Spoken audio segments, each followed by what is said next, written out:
కింద చూసాం first floor లో. సో అందరూ banking, non banking, finance corporation వాళ్ళు ఉన్నారు. సెకండ్ దానికి వచ్చాము, కౌన్సిలింగ్ వాళ్ళు ఉన్నారు. ఈ థర్డ్ ది ఈ ఫ్లోర్ లో ఎవరు ఉంటారు ఏంటి? కింద ఏదైతే డెసిషన్ తీసుకోవడానికి main first step of admission procedure అనుకున్నాం కదా మన కౌన్సిలింగ్ ఏరియా, ఆ తీసుకున్న డెసిషన్ ని సక్సెస్ చేసే ప్లేస్ ఇది సార్. మెయిన్ ప్రాసెస్ జరిగేదంతా కూడా ఇక్కడే స్టూడెంట్స్ ది. ఓహో, ఎండ్ పాయింట్ అన్నమాట. అంటే వన్ స్టాప్ సొల్యూషన్ ఇక్కడే. ఇప్పుడు కిందకి వెళ్ళి మనకు ఎక్స్పర్ట్ కౌన్సిలర్స్ తోటి ఏ యూనివర్సిటీ, ఏ కంట్రీ అనేది ఫిక్స్ అయ్యారు స్టూడెంట్స్.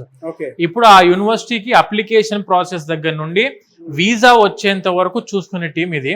మన బ్యాక్ ఎండ్ టీమ్ సార్ ఇదంతా. వీళ్ళందరూ కూడా మన back end team persons. University applications కానివ్వండి, వీసా ప్రాసెసింగ్ కానివ్వండి, స్కాలర్షిప్స్ అప్లై చేయడం కూడా మొత్తం చూసుకునేది వీళ్ళే.